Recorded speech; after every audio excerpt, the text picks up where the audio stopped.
culturais que produzem na gente reflexões quanto a modelo de saúde, quanto a indicador de acesso e quanto à formação também. Pode passar. E aí a gente tem, por exemplo, que no território brasileiro em geral, né, se a gente for pegar as áreas rurais, as áreas mais distantes, alguns estudos tentam entender por que o provimento médico no Brasil ele é tão dispar, ele é tão irregular, é tão desequilibrado, né? E alguns trabalhos, esse é um trabalho importante, atrela muito a questão econômica, né? E pela falta de acesso a trabalho, ao companheiro, ao cônjuge, né? Ao parceiro, o acesso limitado desses profissionais de saúde ao consumo de bens e serviços, poucas oportunidades que essas pessoas têm nessa localidade para continuar um estudo, continuar uma pós-graduação, por exemplo, né? E uma certa sensação de isolamento, né? Então, a gente poderia contextualizar esse cenário, onde a gente tem uma demografia médica com uma baixíssima relação médico por habitante, com algumas dessas reflexões que a gente pode pensar em trazer para a discussão do porquê certas áreas, porquê é tão desequilibrado a questão do trabalho, né, médico aqui em especial, em áreas em áreas rurais, em áreas remotas. Próximo. E aí eu vou trazer para vocês um pouco a experiência que foi uma unidade fluvial que atua ainda no Rio Tapajós, que é um barco-hospital chamado de Abaré. Abaré, em Tupi-Guarani, significa amigo cuidador. Nesse momento em que a gente trabalhava em Santarém, a gente teve essa experiência da construção desse barco em parceria de uma ONG internacional com uma ONG brasileira. E esse barco foi incorporado à assistência à saúde em área ribeirinha da região do Tapajós, do Rio Tapajós, né? E esse barco acabou se tornando um cenário de prática para alunos de graduação, para residentes, muito rico do ponto de vista de acesso, não só assistencial, mas uma oportunidade também de acesso a um cenário de prática desafiador para o aluno de graduação, para o residente, em que ele tem que, além de trabalhar competências do ponto de vista do cuidado propriamente dito, né, do diagnóstico, de saber eventualmente fazer pequenos procedimentos cirúrgicos, mas ele trouxe para a gente uma necessidade da gente trabalhar também competências culturais. Aqui está passando também? Então, esse barco, ele atuava num território aqui descrito, gente. Região do Rio Tapajós, 3 municípios, cerca de 150 comunidades, né? E uma população de mais ou menos 30 pessoas, né? E esse barco foi para a gente um modelo, né? Que a partir da atuação desse barco, toda uma política de atenção à saúde ribeirinha foi desenhada no Brasil, né, com financiamento próprio, né, recursos mediados por portarias, para a gente ter financiamento de um tipo de atenção que tem que ser diferenciada, né? A gente entende, quando vocês estão inseridos aí no PAS, por exemplo, vocês têm um pouco da vivência do que é um atendimento em atenção primária em saúde, né? Tudo isso é feito também numa unidade dessa. Mas quando a gente incorpora a variável da distância, né, do deslocamento da equipe, também de necessidades específicas que essa população tem, a gente tem que pensar em uma política de financiamento também diferenciada quando a gente quer oferecer saúde num contexto desse. Então, por exemplo, em 2011 foi publicada uma portaria ministerial em que previa um financiamento diferenciado para unidades de saúde da família fluviais. Até então a gente só tinha a ideia que existia a estratégia de saúde da família, né? A partir de experiências dessa como a Baré, em que a gente começou a atingir e ofertar acesso a populações, a territórios que até então não tinham oferta de serviço público em saúde, a gente foi levantada uma demanda da gente pensar num acesso diferenciado, e aí a gente tem portarias que regulam isso, que garantem de alguma forma um financiamento um pouco mais seguro. E quando a gente pensa no acesso, né? O evento de vocês é muito legal porque ele trabalha com vários temas que permitem a gente refletir muito, né? E a gente questionar um pouco uma visão muito dura de que a gente só pensa em acesso, às vezes, com indicadores em saúde muito duros, muito fechados, né? E se a gente for pegar referências como essa, o Abaré, na sua atuação em atenção primária em saúde nesse contexto, se a gente for analisar alguns indicadores de saúde duros, né, em que a gente usa a noção de risco, a noção de cobertura para ter uma estimativa, a gente teve uma amplitude, por exemplo, na cobertura de agentes comunitários de saúde. A gente teve um aumento também na cobertura vacinal, 96% de cobertura vacinal, uma melhora no aleitamento materno exclusivo e uma maior abrangência do pré-natal nesse território, com pelo menos 8 consultas de pré-natal, né? Então, a gente pode traduzir acesso em indicadores de saúde tradicionalmente utilizados. Mas eu acho que o evento de vocês traz uma outra dimensão de acesso também, que tem muito a ver com formação, com ensino, com o que a gente pode potencializar uma estrutura tão interessante como essa, aproveitando todas as especificidades culturais deste contexto e discutir o que é acesso propriamente dito, né? Que outras visões a gente pode ter do acesso? Então, nesse contexto, pessoal, quando a gente se desloca e vai tentar entender um pouco e prestar uma assistência em saúde num contexto desse, a gente tem que entender algumas especificidades e desafios, né? Entender que num contexto como esse, a atenção em primária em saúde é a única porta de entrada do sistema. O usuário do sistema ele não vai ter uma unidade de emergência associada à porta de entrada do nível primário. A competência, portanto, que o médico de família que tem que ter nesse território, que o aluno vai poder trabalhar inserido num estágio como esse, é uma competência também maior, né? Que vai desde questões culturais, questões relacionadas ao entendimento de como são as relações que se dão no território, competências cirúrgicas também. Então, é algo muito mais amplo, né?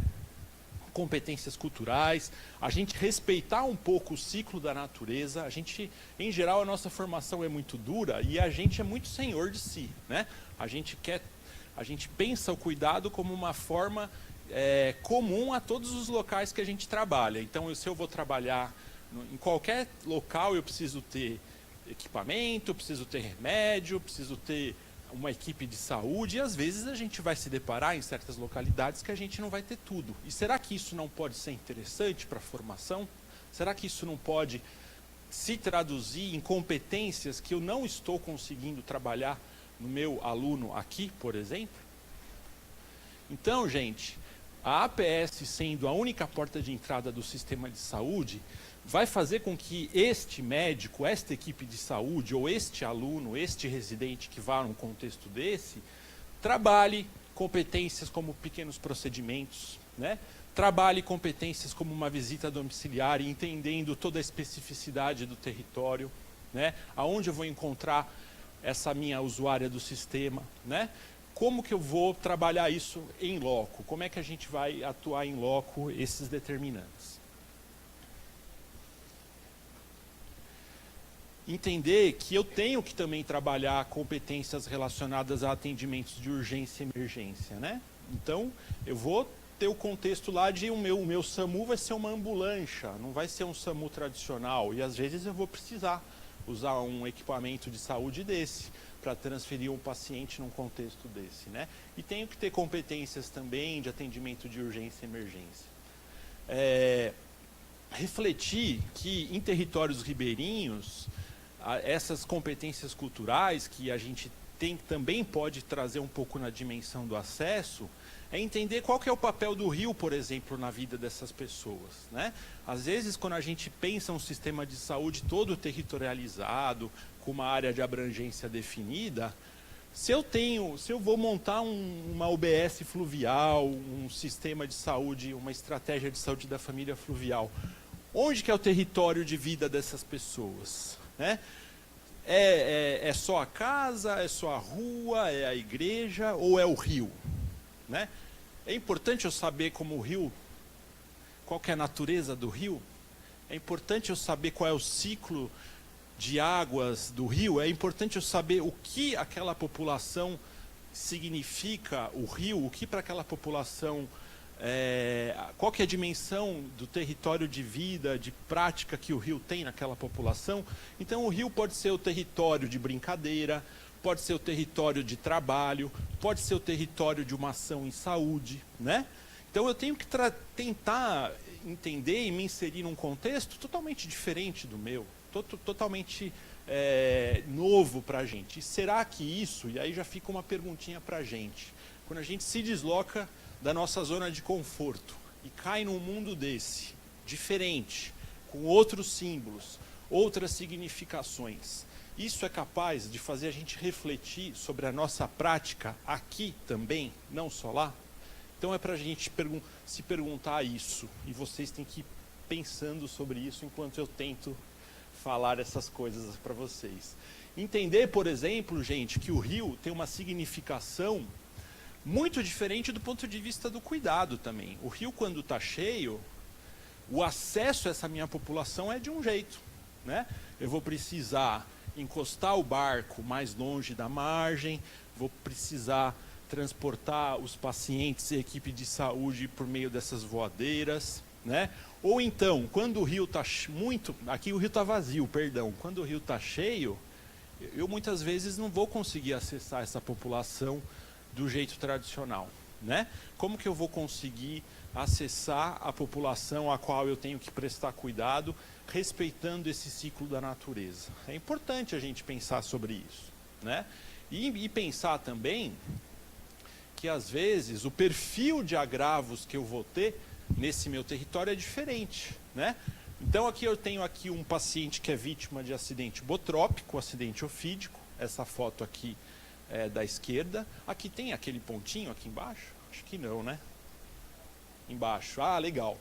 É que é mais para mim, acho que vocês não conseguem enxergar, é só para me orientar. Aqui a gente tem um paciente que é vítima de acidente botrópico, né? Jararaca, serpente que mais causa acidentes no Brasil, né? E o que acontece? Quando o rio sobe muito, essas cobras, elas começam a ficar muito próximas do ambiente peridomiciliar e domiciliar. Então é a época que a gente vê muito acidente em criança, né? Porque essas cobras, elas ficam mais próximas do ambiente domiciliar. Por outro lado, a gente tem os acidentes por arraia, que são muito comuns e que são num momento diferente do ciclo do rio. É quando o rio está baixo, quando as arraias elas ficam mais próximas da margem, a gente tem uma extensão de praia muito grande. Então, na época de seca, né, seca na região amazônica, que é no período de verão normalmente, né, em que chove menos, lá é diferente esse ciclo. Lá no verão, que é o nosso verão aqui também, de janeiro e tal, mas lá chove bastante nessa época e é considerado inverno. E no período de julho, bem no meio do ano, que é considerado o nosso inverno, lá é o período que a gente tem menos incidência de chuva. E aí, por chover menos, é mais quente o clima, então eles entendem como verão, né? Então a gente tem essas diferenças. Entender que quando a gente for trabalhar em comunidades ribeirinhas, a gente tem que estar aberto a compreender os locais onde nós vamos trabalhar, né? Nós não vamos ter consultórios com ar-condicionado, com uma estrutura que a gente pode julgar pela nossa formação muito centrada em ambientes mais estruturados, né? Então a gente pode ter cenário de prática em escolas, né? A gente pode ter cenários de prática em igreja, a gente pode fazer atividades coletivas, atendimentos em cenários de prática diferentes. Isso causa na gente algum impacto? Isso pode causar alguma mudança de perspectiva quando a gente volta?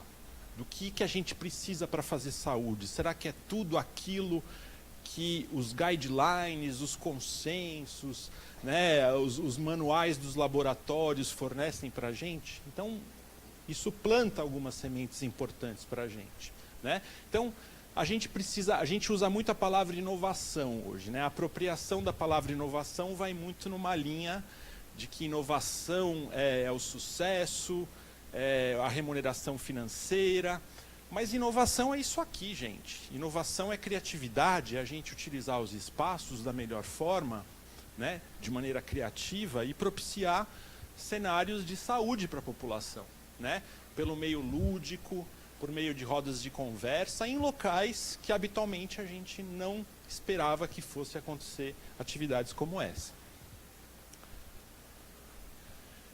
Entender que essas comunidades, ao mesmo tempo que estão isoladas, elas não estão estanques de um contexto cultural mais amplo, né? Eu coloquei essa foto com essas 3 crianças, com essas bonequinhas, para dizer, eu não consigo talvez explicar direito para vocês, só vocês olhando, então acho que eu tenho que falar, porque daí acho que eu consigo explicar melhor isso.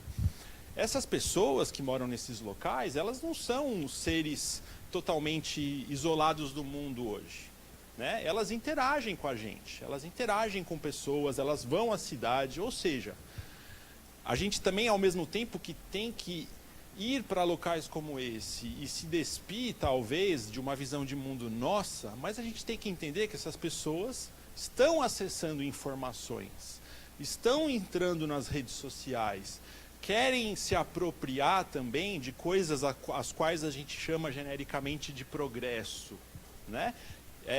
Essas pessoas estão comendo macarrão instantâneo, né?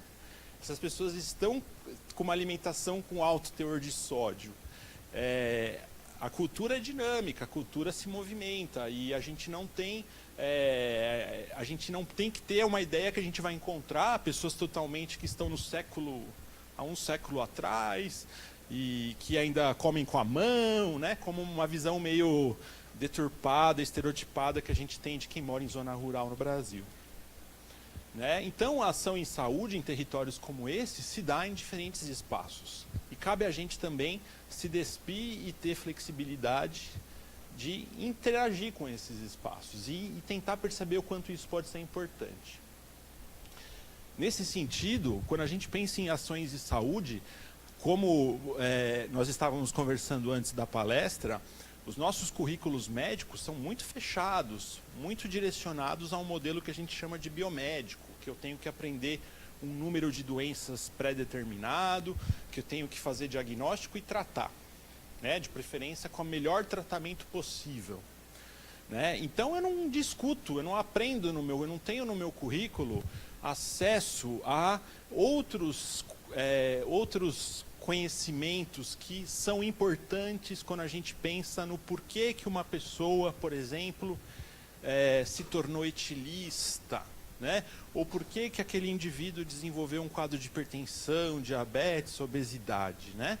Será que a gente consegue traduzir tudo nas caixinhas que nos são dadas de algoritmos, né? Fluxogramas, guidelines de tratamento?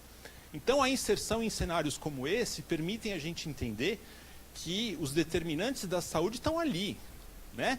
Então, a água, a comunidade e a gente pode trabalhar junto para um microsistema de água adequado para essa população, né? Então, a nossa ação em saúde não se restringe a um tratamento, a um diagnóstico. A ação em saúde pode ser entendida de uma forma mais ampla. E aí, falando um pouco do contexto mais indígena, mudando um pouco a chave, né? E é uma experiência que a gente acabou tendo por conta da supervisão do programa Mais Médicos, em que eu faço de áreas indígenas aqui no litoral de São Paulo.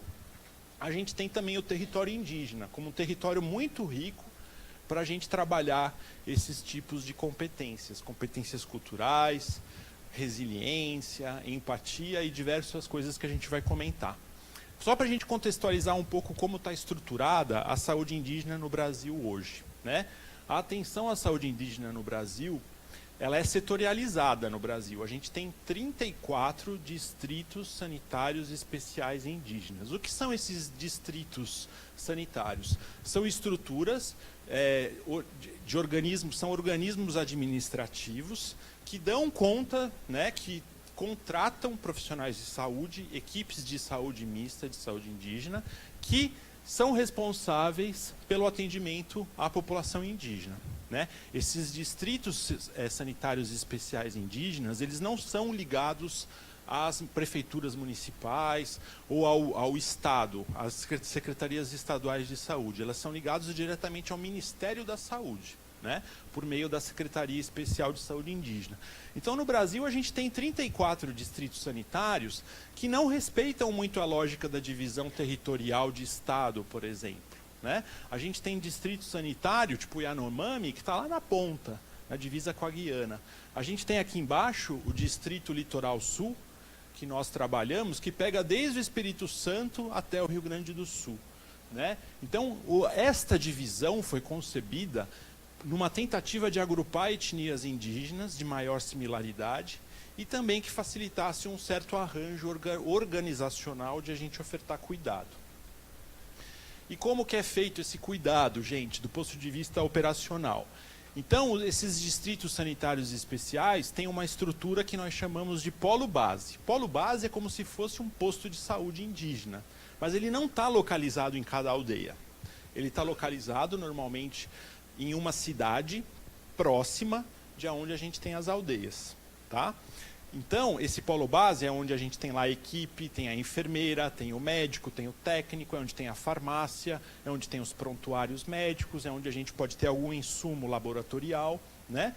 E aí a equipe desse polo base vai fazer deslocamentos para o território, né, de referência desse polo base, tá? Que é uma estrutura dentro do distrito indígena, né? E esses deslocamentos eles vão ser diários, ou por meio de carro, ou por meio de rio, ou por meio de avião, para fazer os atendimentos propriamente ditos nas aldeias, nos territórios indígenas. Então, o modelo brasileiro de atenção à saúde indígena se dá na aldeia, né? O atendimento primário indígena no Brasil, ele acontece nas aldeias. E aí a gente pode terem nas aldeias indígenas postos de saúde, não é comum ter em todas as aldeias postos de saúde, eventualmente o médico, a equipe vai atender numa escola, num centro comunitário, ou mesmo numa tenda, numa cabana, por exemplo. E aí os casos que são triados, avaliados por cada equipe, podem ser referenciados para os hospitais de referência daquele território, a qual o distrito sanitário está localizado, o polo base de saúde está localizado.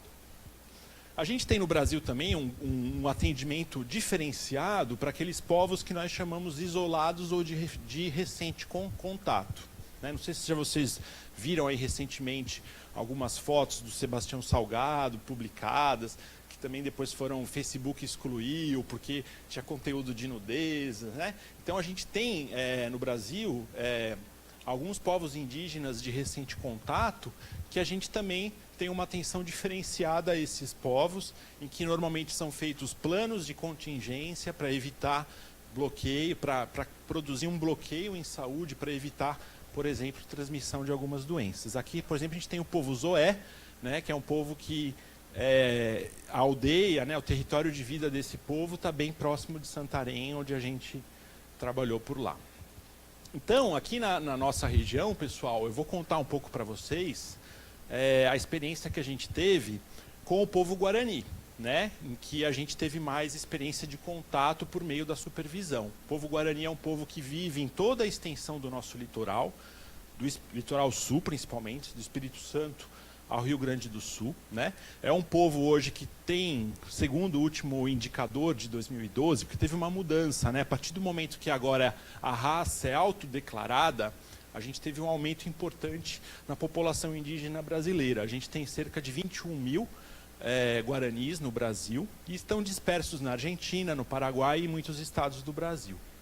Esse povo, pessoal, a origem desse povo na época antes do descobrimento, antes de 1500, está numa região da tríplice fronteira entre Brasil, Paraguai e Argentina, né? Com as invasões espanholas, principalmente, houve o que a gente chama de uma diáspora guarani. Todo o povo guarani começou a se dispersar no território argentino, paraguaio e brasileiro, né? E a tendência desse povo foi migrar para a região leste, para uma área próxima ao litoral, né? Principalmente próximo da Serra do Mar. E qual que é a significação desse deslocamento, né? Quando a gente procura entender por que o povo Guarani adotou esse vetor de deslocamento, né? Para a gente responder questões como essa, a gente precisa trabalhar o que nós estávamos ali conversando, dessas competências culturais, né? Que a gente vai então resgatar a antropologia, vamos resgatar as ciências sociais em saúde.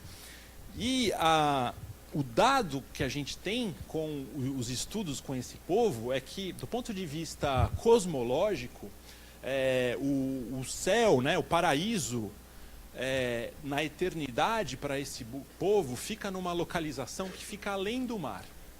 Então é uma tendência natural desse povo se aproximar o quanto mais dessa região próxima ao mar, porque ali eles estariam mais próximos da terra sem mal, da terra da eternidade, como eles chamam, né? Então houve essa migração, essa diáspora da região da tríplice fronteira para essa região do litoral. E é legal, quando você vai numa aldeia guarani, às vezes você pega alguém falando com sotaque meio espanhol, porque a origem desse povo está na região da tríplice fronteira. E eles têm hoje uma relação muito intensa com a Mata Atlântica. E aí, gente, eu queria discutir um pouquinho com vocês essa questão do território, antes da gente propriamente fechar e tentar trazer alguns pontos para discussão. Essa palavra hermenêutica nem eu entendo direito, mas eu achei ela bonita, assim, né? Uma palavra que chama atenção, né? Que está todo mundo cansado. Hermenêutica é uma tentativa da gente interpretar significações que um determinado conceito, uma determinada palavra traz para a gente. E eu queria trabalhar com vocês essa questão do território, né? E território tem muita relação com o acesso, né? Os sistemas de saúde que tentaram produzir respostas de melhor garantia de acesso tentam trabalhar a questão da territorialização geográfica, física, né? Só que na perspectiva guarani, isso não faz nenhum sentido, a questão do território. Para eles, a dimensão que eles dão para o território deles é uma dimensão muito mais ampla. Né? Eles não conseguem entender que a vida deles pode ser restrita num espaço determinado, principalmente determinado por um povo que não é ele. Né? Então, quando a gente tenta, respeita e entende que a demarcação indígena é uma coisa importante para a própria sobrevivência desses povos, por exemplo, mas esse povo não consegue trabalhar com essa variável de que a terra pode ser cercada e a partir do rio cabe ao meu povo ter o domínio dessa terra e do rio para lá eu não tenho esse acesso. A gente não tem essa dinâmica, então eles precisam ficar próximos na Mata Atlântica com vista para o mar, né? Porque assim eles estão mais próximos da terra sem mal. E aí eles encontram os prédios, né? Ali os prédios dos turistas, tal, né? Aqui é uma aldeia na região de Itanhaém. E aí a gente começa a ter os problemas. Será que essas questões de como eles enxergam o território, né? E nesse processo de intensa migração, né? De um certo nomadismo, de que eles ficam um pouco numa determinada área, vieram lá da tríplice fronteira, vieram andando, né, próximos para ficar mais próximos do litoral, e constantemente eles estão ali se movendo no território. Só nessa região que a gente atua, a gente tem mais de 20 aldeias guaranis dispersas, de poucas pessoas, que estão toda hora se movimentando. A gente consegue pensar numa territorialização como a gente conhece? Que território é esse? Será que é toda a terra? É a natureza? É a nossa relação? Será que a gente está totalmente vinculado a uma ideia de território única, né, baseada numa apropriação, né, de espaço? Então é para a gente pensar um pouco. Então, queria trazer a reflexão para vocês. E aí a gente precisa resgatar um pouco o Milton Santos. Já estou acabando, né? Está batendo aí já, né? O Milton Santos é um geógrafo que trabalhou muito a questão de território, né? E do desenvolvimento do raciocínio dele vai muito por essa questão, que o território ele só pode ser um conceito utilizável a partir do uso que a gente faz nesse território pelas pessoas. Então o território se configura como um espaço de vida, como um espaço de relação, de como que se dão essas relações, né? E na concepção Guarani, o território extrapola limite físico, né? A demarcação não resolve o problema do ponto de vista Guarani, porque a gente traz com a demarcação uma ideia de confinamento. Tudo bem, eu vou colocar você aqui para te proteger, você vai estar seguro, a mata vai estar segura, porque um dos benefícios da demarcação não é a sobrevivência desse povo indígena, mas é também a gente ter uma garantia que vai chover aqui no Sudeste, se a gente tem, né, índio protegido lá na Amazônia. As chuvas que caem aqui para os nossos produtores, para o nosso agronegócio, vêm lá das aldeias indígenas lá da região amazônica, né? Então a gente precisa, quando vai trabalhar num local desse, tirar essa nossa concepção do que é território, né? Saber que o direito para essas pessoas é diferente do nosso direito da propriedade privada, né? É um direito diferente, é uma outra praxis, né? Em que as relações se dão por consenso, por entendimento divino e pelo relacionamento entre seus pares. Portanto, quando a gente vai para o território indígena, as nossas ações de saúde têm que ser adaptadas ao contexto, né? Eu vou fazer ação de saúde bucal na grande área da aldeia, né? Posso fazer em locais que habitualmente a gente não está adaptado, né? E aí cabe uma outra reflexão. Será que o acesso, quando a gente vai nesses locais e se depara com uma condição de atendimento em tese ruim, né? Com pouca privacidade, né? Aqui a doutora está fazendo um atendimento numa criança em pé, todo mundo olhando, né? Até que ponto isso eu estou garantindo a privacidade do paciente? Não é legal, né? Muitas vezes eu preciso de um espaço protegido que dê privacidade para o meu paciente. Então, quando a gente está num contexto desse e percebe que o acesso é muitas vezes inadequado, mas é o único acesso possível ao mesmo tempo, né? E a gente levar aluno para aprender e visualizar isso. Será que a gente não consegue trabalhar competências que habitualmente a gente não consegue trabalhar aqui, por exemplo, que é inovação, criatividade, saber lidar com a escassez, saber ter resiliência, entender que muitas vezes a gente vai estar em cenários de prática limitados, né? São esses cenários de prática, né? O Fábio, eu acho que foi numa aldeia que tinha esse contexto de atendimento, né? Importante também a gente entender que quando a gente está trabalhando no contexto indígena, o nosso saber ele não é totalmente assimilado pela população, né, a qual eu estou fazendo cuidado. Eu vou lá, eu vou prescrever antibiótico, vou pedir para você fazer tal exame, né? Vou pedir para você parar de fumar o cachimbo, né? Porque isso vai dar DPOC. Esse tipo de estratégia não vai funcionar muito bem se a gente não conseguir fazer pontes, criar pontes, entender como que são as relações entre as pessoas num contexto desse, né? Isso a antropologia dá o nome de etnocentrismo, né? E eu gostaria também que vocês percebessem que essa perspectiva etnocêntrica, ela pode se apresentar para a gente em qualquer relação médico-paciente, relação interpessoal. Porque cada um tem uma perspectiva diferente de vida, de valor, e a gente não pode ser impositivo nas nossas relações interpessoais. A relação médico-paciente é uma relação de troca de afetividade, de afeto, né? Se a gente chega e impõe determinadas condutas sem construir um diálogo possível, a chance dessa conduta dar certo não vai ser tão grande. E também a gente também não vai estar respondendo, talvez necessariamente, a pergunta do que aquelas pessoas estavam fazendo ali. Então aqui a gente tem experiência de trabalhar grupos de mulheres, de troca de receitas de chá, né? Troca de experiências. Aqui uma conversa que a gente teve com um pajé da comunidade, né? E então são experiências como essa que nos ajudam a entender um pouco e tirar um pouco esse olhar muito etnocêntrico, né? Aqui, por exemplo, é um espaço de cuidado do sistema tradicional de saúde Guarani, né? Aqui é uma casa de reza Guarani, que nós não podemos entrar enquanto juruás, né? Enquanto brancos.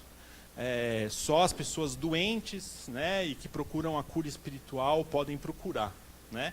Então, quando a gente se depara com essa realidade diferente da nossa, cabe uma reflexão de respeito, de, às vezes, compartilhamento dessa visão de mundo, né? Porque muitas vezes nós não vamos conseguir dar resposta para tudo e, às vezes, as respostas podem estar lá, né? Então, tem um pesquisador lá de São Paulo que trabalha muito o tema da fusão de horizontes, que em toda consulta médica a gente tem que ter uma fusão de horizontes. A fusão do meu horizonte com a fusão do horizonte do meu paciente, da minha equipe, por exemplo, né? Então, ações coletivas, né, em territórios indígenas, ribeirinhos, promovem uma visão, um entendimento diferente, às vezes, de uma consulta isolada, em que a gente dá espaço para a escuta, né? E aí a gente consegue perceber o jeito que a pessoa pensa, como ela produz seu cuidado, qual que é a sua visão de mundo. E aí a gente tem encontros nessas falas, né? Então, o fazer saúde nesses espaços são em locais não convencionais, né? É numa horta, é numa escola, né? Aqui a gente produziu uma experiência muito legal numa aldeia, que é a gente fazer uma horta que a gente chamou de intercultural, né? Quando a gente começou a trabalhar lá, tinha uma certa pretensão, eu vou levar umas plantas, porque eles são tudo índio, eles gostam de planta, e vai dar certo, porque aí a gente vai tirar os remédios, né? A ideia era desmedicalizar, então vamos levar planta. Então eu fui lá, levei um monte de pé de guaco, porque guaco é bom para tosse, né? A gente não tinha mais guaco na farmácia, lá do SUS. Então vamos dar o guaco para não usar o Ambroxol da vida, que não adianta nada, que não só, né, não tem nenhuma ação, e eles adoram, porque eles fazem fogo dentro das casas à noite, tem muita tosse no outro dia de manhã. Mas o guaco não é uma erva, uma planta do conhecimento tradicional indígena. Então eu fui muito me achando, né? Vou levar uma planta lá, a inserção disso vai ser fácil porque é da natureza. Mas não é bem assim, porque o guaco não fazia parte de um universo de cuidado, de oferta de medicação para essa cultura, né? Não que isso signifique que eu não posso criar uma ponte, mas eu tive que levar o guaco para lá como uma experiência nossa, do branco, que deu certo, que ajuda a desmedicalizar alguns medicamentos que a gente conhece sabidamente que não produzem boas respostas em saúde. Quando eu passei a falar, gente, essa planta que eu trouxe aqui é do Juruá, é do branco, não é de vocês. Aí a gente começou a ter um respeito maior, porque eu invadi, eu de alguma forma desrespeitei e quis colocar na visão de mundo deles uma planta que eu só entendi, que eu achava que era só por ser planta, que os índios vão usar, e não é bem assim. Então a gente vai aprendendo, né? Então isso é muito legal.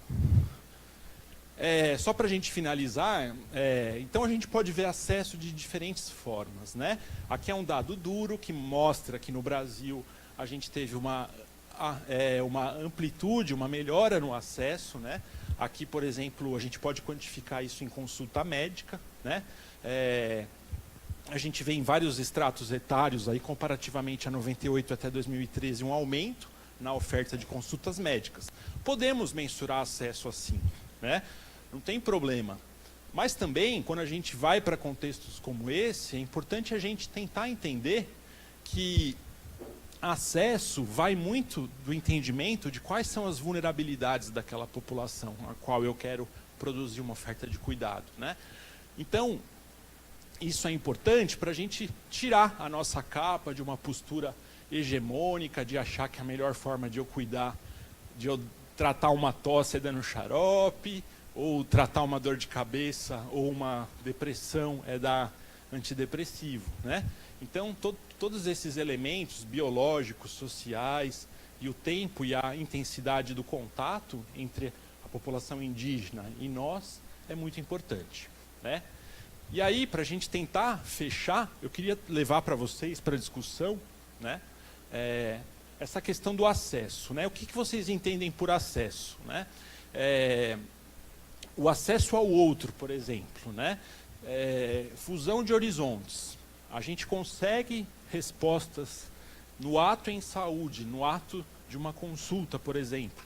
Quando a gente consegue ter uma fusão de horizonte, onde o meu paciente, o meu indivíduo com quem eu converso, por exemplo, eu consigo entender como ele enxerga o mundo e ele também consegue entender o que eu represento para ele, a gente começa a pensar numa fusão de horizontes. Trabalhar no contexto indígena, ribeirinho, pode ajudar isso, porque eu tenho que tentar enxergar eu na outra pessoa e vice-versa, né?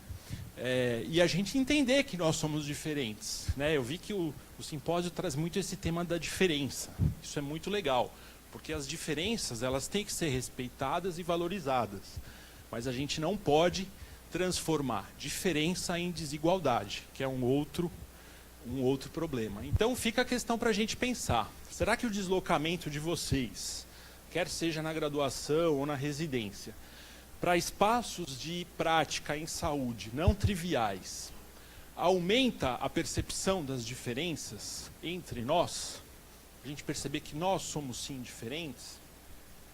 Né? Será que é possível refletir uma mudança de prática quando a gente consegue perceber como a gente é diferente do índio? Como que eles percebem o mundo de outra forma? Como o ribeirinho respeita o rio e faz a vida dele viver em função do ciclo do rio? Será que isso é capaz de produzir alguma mudança na gente aqui, quando a gente volta? Está aí a pergunta. Tá, então, a gente tem as barreiras, outras dimensões do acesso, que eu não vou entender, não vou me avançar muito aqui, que eu passei bastante tempo, né? Só para vocês entenderem, também terem uma experiência bem diferente de acesso. Esse trabalho aqui não tem nada a ver com índio ou com ribeirinho. Tentou entender por que as pessoas não procuram serviços de saúde para fazer teste HIV.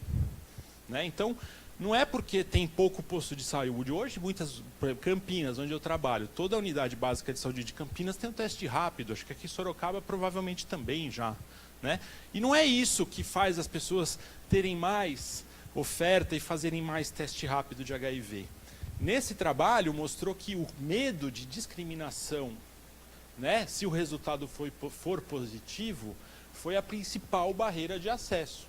Então, normalmente, a gente não tem que sair um pouco da caixinha de entender que acesso é só tudo territorializado, posto de saúde na ponta. Às vezes eu tenho a estrutura lá e às vezes eu não estou dando conta desse acesso. Né? Então, quando a gente pensa para fazer uma síntese, né, a gente entra e tenta perceber os costumes de um povo, a gente precisa perceber quais são os valores, os costumes que definem a identidade desse povo. Né?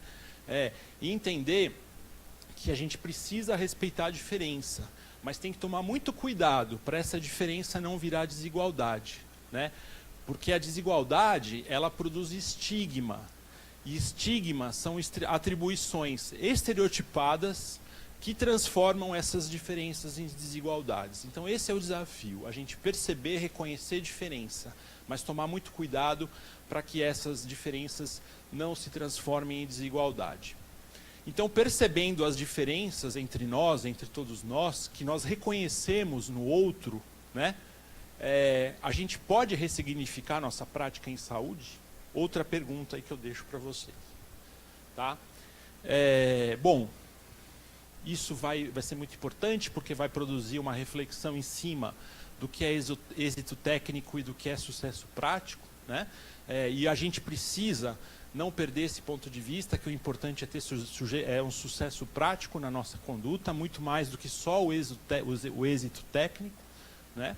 E aqui, para a gente finalizar, dois trabalhos que mostram que serviços de ensino, universidades, né, o aparelho formativo que oferece na sua graduação ou pós-graduação espaços de inserção do aluno em locais remotos, em áreas remotas, áreas rurais, a chance de fixação desses médicos futuramente é maior nesses locais. Tá? Então isso é muito importante a gente ter como política da instituição, a gente ter espaços de formação não convencionais, não triviais. E aqui algumas competências que eu tentei trazer para vocês hoje, traduzindo um pouco essa lógica do acesso, do que espaços rurais podem oferecer, né? A questão da criatividade, da improvisação. Improvisação não é só sinônimo de bagunça, sinônimo de desorganização. A improvisação pode ser uma saída, muitas vezes, e capitalizar para a gente muita resposta. Lidar com a escassez, ter resiliência, pensar numa prática reflexiva e colaborativa com a equipe. A inserção nesses cenários pode trazer tudo isso. Então, desculpa passar o tempo, tá bom? É isso. E aí fica o convite para vocês conhecerem o Tapajós. O Fábio aí conhece bem lá, a Carol também. Podem ser bons anfitriões. Muito obrigado.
Peraí, tira Encerra, e volta. Encerra e vai lá Vai no pro começo. primeiro, isso. Foi. Bom, boa noite a todo mundo. Quero agradecer também o convite por estar aqui hoje. E parabenizar também pela palestra que teve antes, que foi super bacana. Eu acho que conversa muito com o que eu vou mostrar para vocês agora. E eu quero falar um pouquinho sobre qual que é a experiência de trabalhar com Médicos Sem Fronteiras e o que a organização faz ao redor do mundo.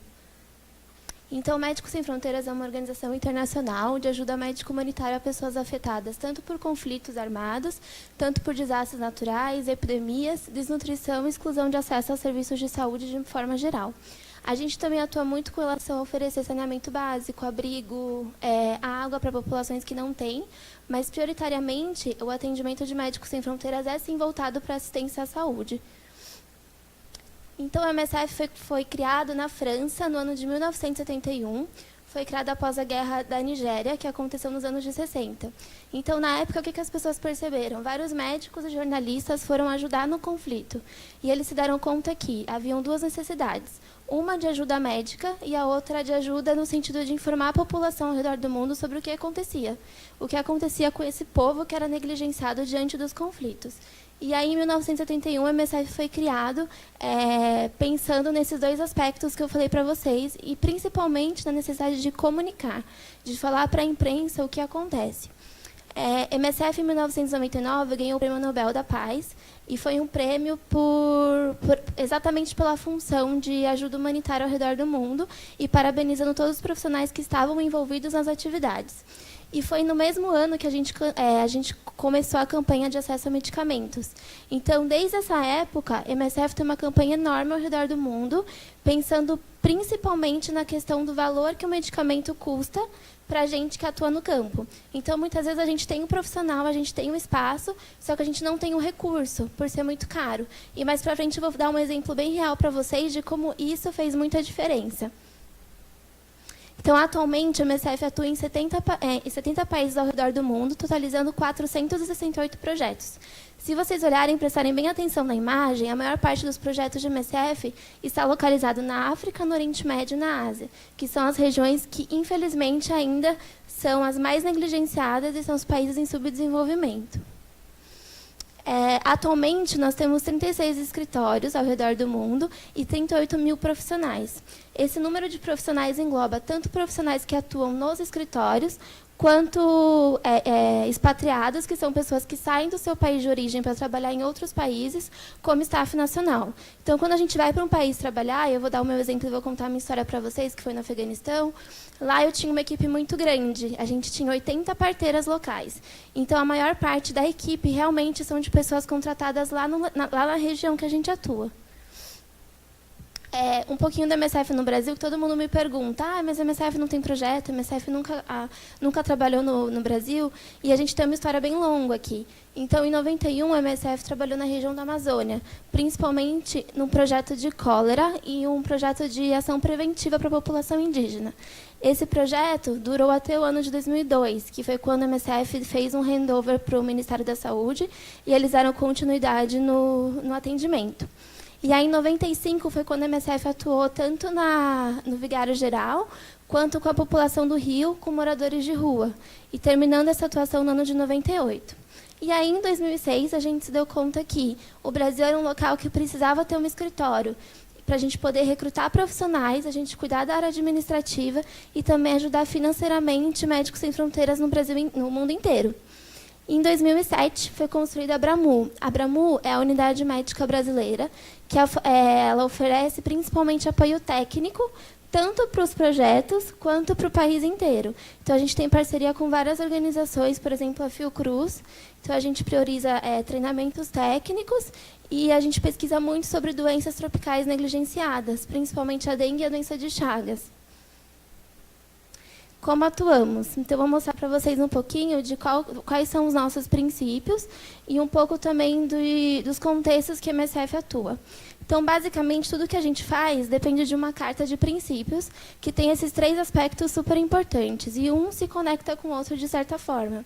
Então, o primeiro deles é a neutralidade.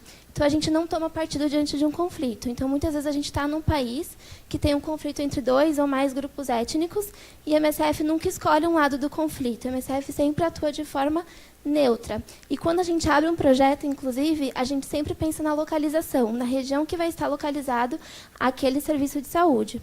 A outra coisa é a independência. Então, a gente não depende financeiramente de nenhuma organização pública. E pensando nisso, a gente tem o poder de escolha, de decidir onde e como a gente vai atuar, sem depender de nenhum estado, nenhum país ou nenhum governo. A outra coisa é a imparcialidade. Então, a gente não faz distinção de crença, de religião, de gênero ou de grupo étnico. A assistência e o atendimento é o mesmo, independente da classe social ou da religião que o paciente tem. E um pouquinho da parte financeira de Médicos Sem Fronteiras. 95% do que a gente arrecada de dinheiro vem de instituições privadas e de pessoas como eu e como vocês. Apenas 5% da nossa renda vem de doações institucionais públicas ou outras fontes. E como esse dinheiro é aplicado? 83% dele vai para as atividades humanitárias. Então, é o dinheiro que a gente leva para os projetos. 5% a gente gasta com custos administrativos. Então, manutenção de escritório e pagamento de funcionários que atuam no escritório e não em campo. E 12% a gente retoma para captação de recursos. Não sei se algumas pessoas já viram, mas em São Paulo a gente tem o Face to Face, que são pessoas jovens que ficam na rua, parando outras pessoas, explicando o que é Médicos Sem Fronteiras. E quais são os nossos contextos de atuação? O primeiro deles é o conflito armado, que é o que geralmente as pessoas conhecem. Então, são áreas onde passam por conflitos, por guerra, e que a MSF atua tanto de forma direta para as vítimas que sofrem desse conflito, por ferimentos ou tiros e trauma, tanto como situações indiretas do conflito. Então, pessoas que buscam abrigo, imigrantes, refugiados e por aí vai. Desastres naturais. Essa foto eu coloquei porque me lembra muito de como eu conheci Médicos Sem Fronteiras. Em 2010, a gente teve o terremoto no Haiti. Foi bem conhecido e bem famoso, passou em todas as mídias sociais. Na época, eu tinha 9 anos, e foi a primeira vez que eu soube que Médicos Sem Fronteiras existia. E eu lembro que eu assisti na TV, eu falava assim, gente, eu queria muito ajudar, eu queria poder muito fazer alguma coisa por essas pessoas. Mas eu não tinha o que fazer com 9 anos, né? E aí o tempo foi passando, e eu lembro que depois de muito tempo, eu já estava formada, trabalhando, eu assisti uma colega que depois se tornou uma grande amiga minha, que também era obstetriz e trabalhava com Médicos Sem Fronteiras, e foi que ela falou do que ela fazia. E eu falei, gente, isso é fantástico. E foi quando eu tive meu primeiro contato real, assim, de falar, eu posso ajudar e eu posso fazer algo. Então, esse é um grande exemplo do que é um desastre natural e do que ele causa na vida das pessoas. Então, no Haiti, a MSF teve uma atuação muito emergencial. Em poucas horas, uma equipe estava acionada e a gente foi para o país e conseguiu montar um local para atender os pacientes. E em casos de epidemia, o ebola ficou bem conhecido por ser uma doença bem grave e que leva à morte. E teve uma epidemia muito grande na região do Guiné, da Libéria. Em 2014, uma equipe foi acionada e foi para esses países, justamente para ajudar no tratamento da ebola. E a desnutrição. Tem muita gente que confunde fome com desnutrição. O que a gente trabalha, tem a questão da fome ao redor do mundo, com certeza, mas a MSF pensa muito na desnutrição das crianças, que leva a um déficit cognitivo, uma falta de desenvolvimento, um retardo realmente. E aí o que a gente usa muito para classificar o grau é essa pulseirinha, que ela demarca para a gente, de acordo com a cor, qual que é o grau de desnutrição daquela criança. E a gente tem várias formas de ajudar nesse sentido. Uma delas é uma medicação que a gente usa, que ela é facilmente diluída e que ela tem todos os nutrientes, proteínas, carboidratos e minerais que aquela criança precisa para ela conseguir retomar o peso esperado. Além disso, a MSF atua com cirurgias, campanha de vacinação, saúde primária e secundária, cuidado materno-infantil, que eu vou falar mais para vocês daqui a pouco, e também com atendimento a vítimas de violência sexual. Saúde mental, programas de reabilitação, tratamento para doenças epidêmicas e crônicas, além de treinamento para equipes. Então, um papel muito importante que eu não tinha muito contato na minha profissão aqui no Brasil era com treinamento. Quando a gente vai para um projeto, eles esperam que a gente consiga treinar a equipe local. Porque qual que é o nosso grande objetivo? Que um dia aquele país, aquela população consiga se desenvolver sem a nossa presença. Claro que isso, às vezes, demora muitos e muitos anos. E o Afeganistão é um grande exemplo disso, de como, por várias vezes, a gente tentou deixar o país, a gente não conseguiu, porque eles realmente precisavam da gente, mas a gente espera que, em determinado momento, o país consiga se desenvolver e consiga atender a população sem o nosso auxílio. E, para isso, a gente precisa treinar os profissionais locais. Além disso, a gente faz atividades relacionadas à provisão de água, instalações para saneamento básico, atividades estruturais que, por exemplo, onde eu trabalhava, a gente já tinha um hospital. Então, a gente reaproveitou a estrutura, a planta física, e começou a fazer os atendimentos. O prédio era do Ministério Público local, mas a MSF conseguiu, de alguma forma, improvisar no ambiente e atender a população de lá. Distribuição de itens de primeira necessidade, como produtos de higiene pessoal e tudo mais, e capacidade logística também. Uma grande função de MSF é com relação à sensibilização. Então, a gente vai muito às mídias e fala muito sobre o que acontece. Isso é muito importante, porque é uma forma da gente conseguir sensibilizar novos profissionais para trabalharem com a gente e também para que pessoas possam ajudar tanto com doação, tanto com reproduzindo a imagem e reproduzindo o que a MSF faz para outras pessoas. a gente também tem um papel muito grande para a tomada de decisões. E isso é um grande exemplo com relação à campanha do acesso a medicamentos. Através dessa campanha, a gente conseguiu abaixar muito o custo dos antirretrovirais para o tratamento de HIV. Então, antes, as indústrias farmacêuticas possuíam um preço exorbitante para o tratamento de HIV. Acabava que custava cerca de $100 mil por paciente por mês o tratamento para HIV. Isso era o custo para um projeto. Agora, depois dessa campanha, a gente conseguiu reduzir esse custo para $10 por paciente por mês. Então, foi uma grande diferença. E isso leva a gente a pensar também numa coisa que é pouco falada, de como as indústrias farmacêuticas são capitalistas e de como a saúde acaba virando um recurso de luxo. Então, é muito importante a gente pensar nisso. Essa campanha mobilizou o mundo inteiro, as pessoas saíram às ruas ao redor do mundo para falar que acesso à saúde não deveria ser um artigo de luxo. Uma coisa que sempre me perguntam é, você é voluntária? Não. Pessoas que trabalham com Médicos Sem Fronteiras não são voluntárias. A gente recebe pelo nosso trabalho. Claro que a gente não tem um vínculo como a gente teria com uma empresa quando a gente é contratada CLT, mas a gente recebe, sim, pelo nosso trabalho.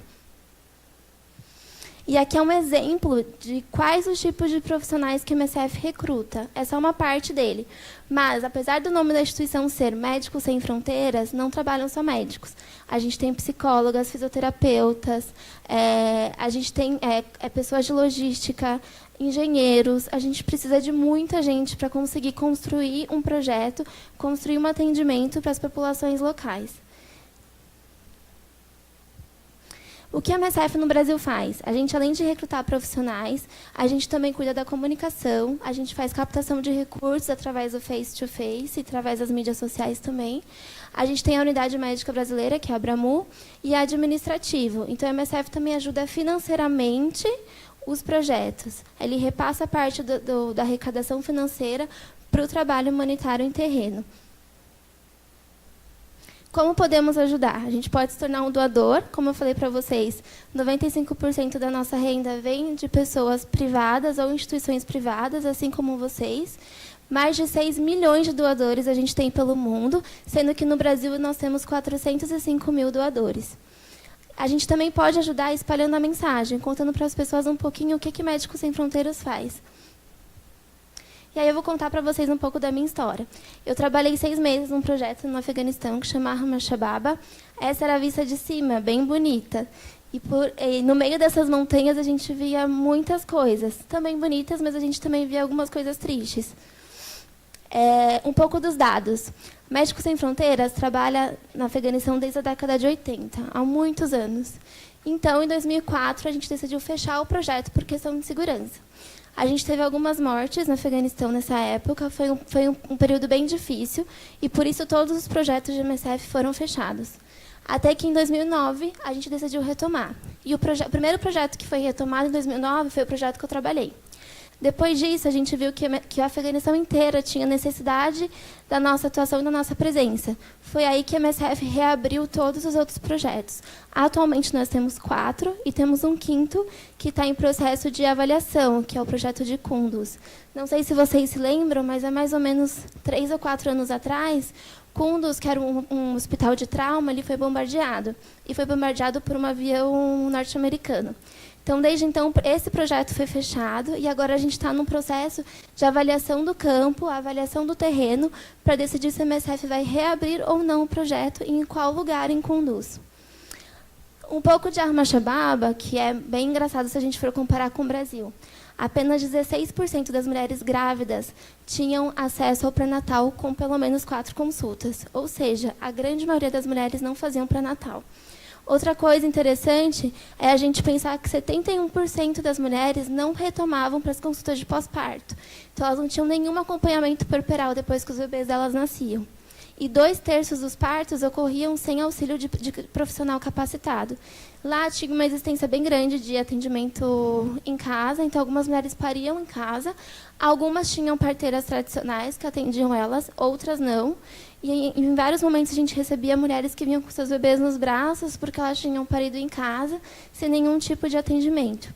Muitas vezes elas ficavam em casa ainda sem atendimento, esperando para ver se tudo ficava bem, e aí se alguma coisa acontecia de errado é que elas iam para o hospital.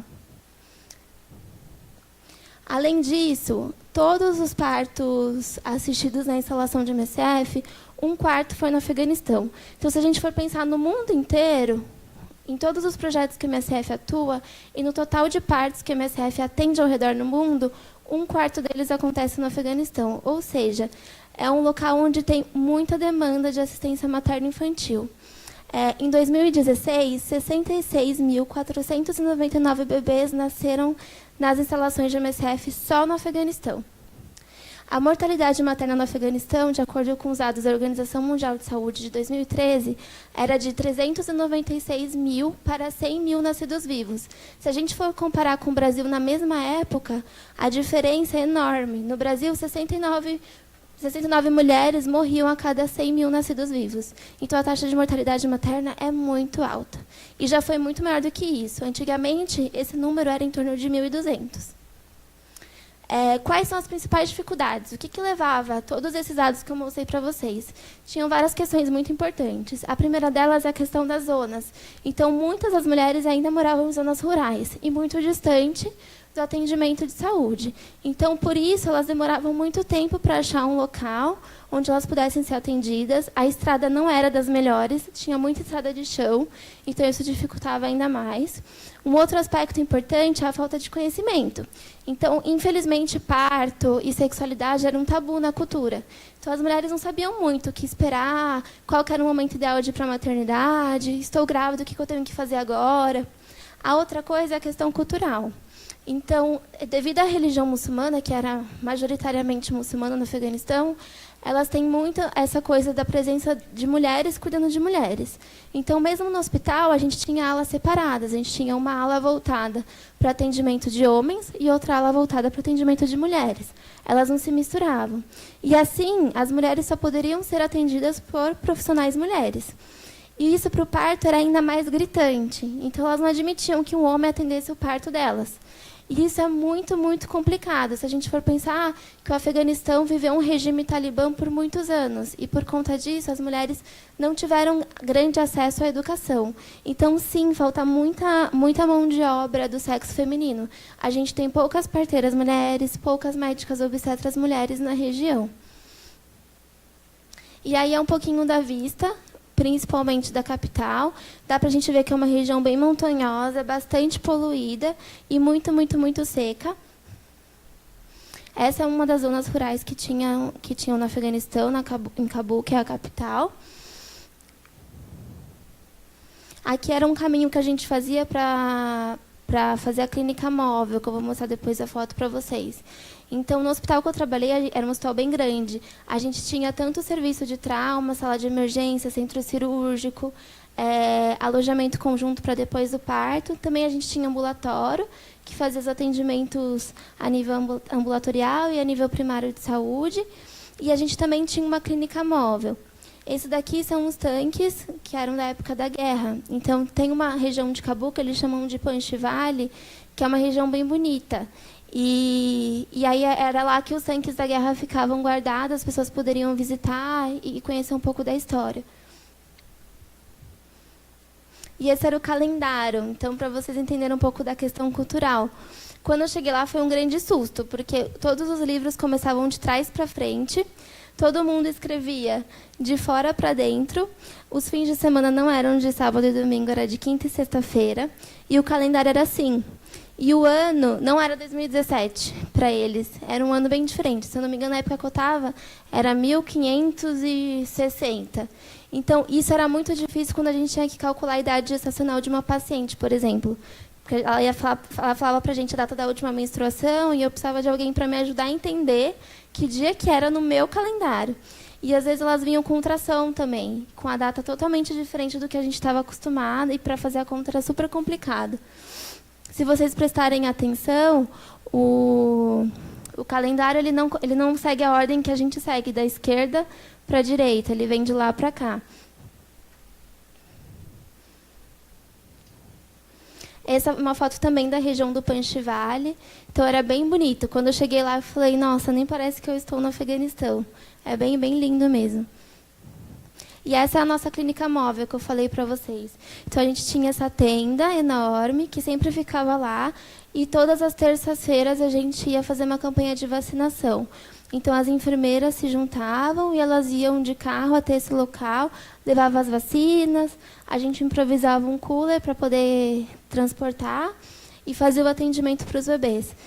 Eu estava dando risada porque quando eu cheguei me falaram que a gente ia vacinar bebês. E chegaram várias mulheres de burca e eu perguntava, cadê os bebês? Só estou vendo as mulheres. E foi quando todas elas levantaram a burca e os bebês estavam todos de baixo. E é bem legal da gente pensar dessa coisa das instalações de saúde, né? Que a gente estava conversando agora há pouco. De como a gente tem que mudar essa coisa que a gente tem de que a gente só consegue atender alguém se for num lugar de piso reto, que tenha privacidade total, com portas fechadas, que a gente tem uma alvenaria e tudo mais. Mas nem sempre isso é possível. E a gente precisa se adaptar também à realidade dessa população. Porque se a gente não fizer isso, muito provavelmente essa população não vai ter acesso nenhum à saúde. Essa é parte da minha equipe, essas 3 meninas são as parteiras que trabalhavam comigo. Então, se a gente for prestar atenção, todas elas de véu no cabelo. Elas andavam, na maior parte do tempo, todas cobertas, e era uma área só de mulheres. Era bem engraçado porque a gente tinha alguns médicos homens que eram responsáveis por cuidar dos bebês. Eles eram pediatras. E quando um bebê nascia, era a parteira que dava assistência nas primeiras horas de vida. Ela só chamava o pediatra se tinha alguma intercorrência. Então, se fosse um bebê que precisasse ser reanimado, ou se a gente já sabia que era um bebê mal formado, ou se era um parto prematuro, a gente já avisava com antecedência. E era muito difícil para esse homem conseguir acessar a sala de parto. Então, o que a gente tinha que fazer? A gente tinha uma cortina que tampava o bercinho do bebê das outras macas, para que quando o pediatra entrasse, a gente conseguisse fechar e ele não visse as mulheres dando à luz. Essa também é parte da minha equipe de parteiras. A gente tinha uma escala bem grande, elas se revezavam, porque a gente tinha consulta de pré-natal, de pós-parto, planejamento familiar e os cuidados da maternidade. Então, todas tinham que rodar por todos os setores, para que elas pudessem saber também o que fazer em cada parte assim, do hospital. Esse era o nosso alojamento conjunto. Então, a gente tinha uma sala bem grande, com várias camas, e tinha umas 3 salas fechadas menores. Nas salas menores, a gente colocava as mulheres que tinham tido cesariana, e nesse salão grandão, que é onde vocês estão vendo, a gente deixava as mulheres que tinham tido partos normais. Uma coisa legal de falar é que, no hospital que eu trabalhava, a gente atendia 1.600 partos por mês. O que significava que é impossível caber tanta mulher nessas camas todas. Então, muitas vezes, a gente tinha que colocar 2 mulheres e 2 bebês em uma maca de solteiro para poder dar conta da rotatividade de partos. Outra coisa que era triste, mas a gente não tinha outra opção, a gente dava alta precoce para as mulheres que tiveram partos normais. Então, com 12 horas de pós-parto, elas tinham alta para casa. Quando eram cesarianas, elas ficavam com a gente por 2 dias. E, é claro, se tivesse alguma complicação no parto, alguma outra coisa, aí a gente permanecia com elas por mais tempo. E essa é um pouco da coisa cultural, né? Então, lá no Afeganistão, as mulheres, devido à religião, elas não podem mostrar o cabelo para homens que não sejam o seu esposo. Então, na rua, elas andam com uma burca. Depende um pouco da etnia delas, mas a grande maioria na região que eu estava usava burca, sim. Algumas usavam só o véu e conseguiam deixar o rosto à mostra, mas outras não. Então, a vestimenta mais comum de se ver nas ruas era essa. E essa daí é a nossa região do ambulatório. Então, a gente não tinha consultório de alvenaria.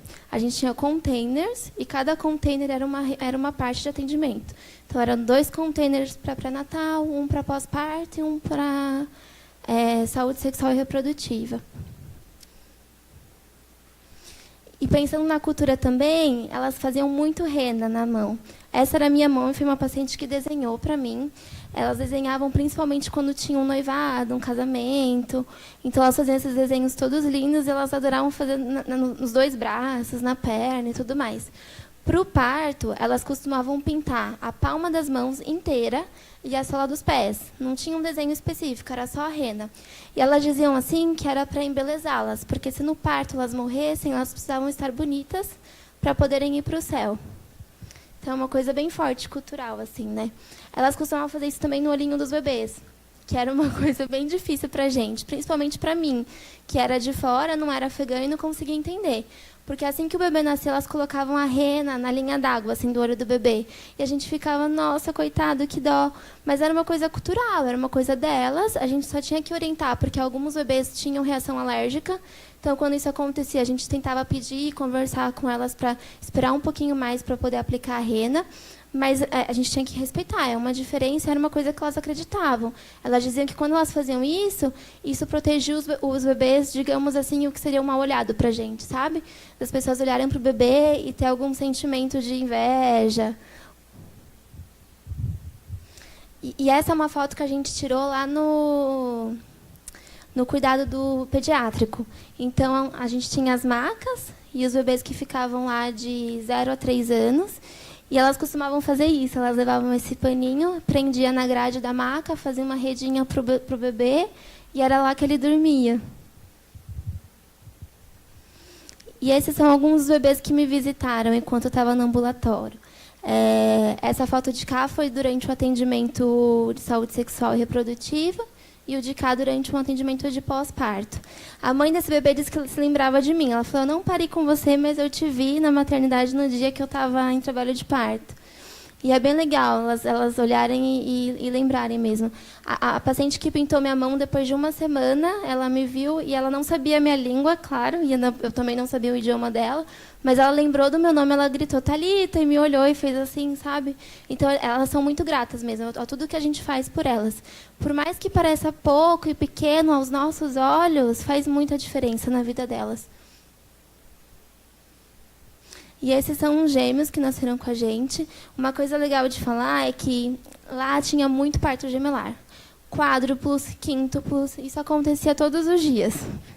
E por quê? Muitas mulheres tomavam hormônio, porque elas acreditavam que gestação gemelar era uma coisa boa, era uma bênção enorme.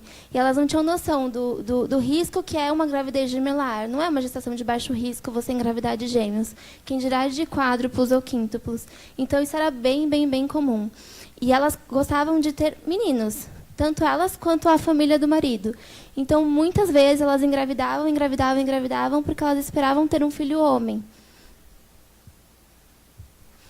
E essa foto foi do dia que eu fui embora, que era a vista que a gente tinha no caminho para o aeroporto. E é sempre tudo muito cinza, né? Na maior parte das fotos é essa cor, marrom e cinza, marrom e cinza.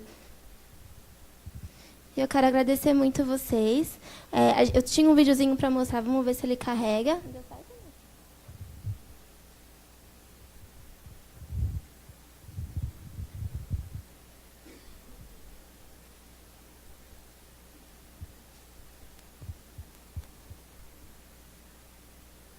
Acho que vai, sim. Esse vídeo não é na maternidade que eu trabalhava, era numa maternidade vizinha, mas também era no Afeganistão. My name is Akila. My father name is Muhammad Amir. I am from Bamiyan province. I am 29 years old. In the past, I am living in Bamiyan province. There is very poor people are living, and it's very far from here. It's meaning very far from Kabul, and there is no any hospital in that time. Sometimes I follow my mother because she was a traditional birth assistant. I'm seeing a lot of women during my life, and they are dying during the delivery or after delivery because of PPH or some complication of delivery. And I see some children, they are grown without mother. It's really very sad things for me. And I decided to, in the future, I became as a midwife. And now, since 10 years, I work as a midwife. I'm really happy about this point. If you want to change something, a little hard in the first. Yeah, the first week. Yeah, the first week. After 1 week, it became a normal. Now, since 10 days, I came back from my maternity leave, and it was really interesting for me because I came here like a patient during my delivery, and I see my midwife's behavior, how they are doing here, and I'm feeling the patient. I understand what the patient is need. After my maternity leave is finished, when I start my work, I promise to myself a stronger worker than before, and also I support my midwife. If they need help, really, I support them. And also for the woman, the contraction is very, very difficult for the woman. I understand that, and they need more support. The patient need more support. midwife assistant ما بتشوفش ما midwife أنا مش It's not easy to girl became as a midwife. You know, if we see around the couple, it's okay. But we have a lot of province. Their security is not good. The women not allowed to go to from outside from home. It's not easy to they go to get the education for midwifery things. But we need more midwife. Yeah. I have 3 children, but now I have 1 baby. He is 2 months and he is very little, and we should be a good mother for our children, and also we should be a good worker in our office. It's really very difficult, but we can manage. But if we try, we can manage, and all the women is very strong. I believe on that.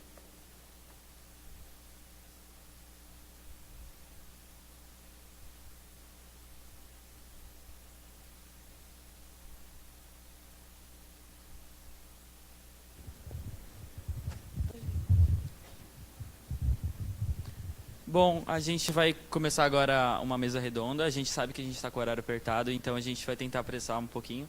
Peço perdão para vocês, mas parabéns para vocês. Muito bom as palestras.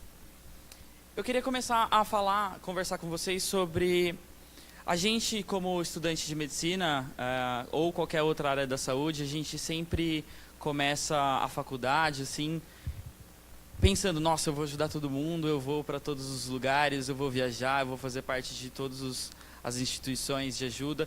E eu acho que isso, eu não sei porquê, mas essa vontade acaba diminuindo, né, ao longo da nossa carreira, da nossa formação acadêmica.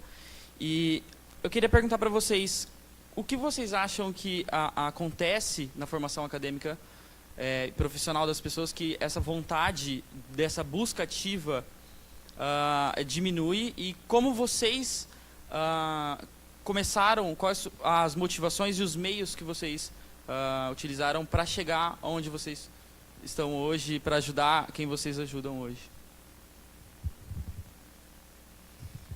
Eu acho que tem um pouco dessa coisa que a gente vive num mundo muito capitalista, né? E as pessoas não enxergam esse tipo de vida ou de atuação como um sucesso profissional.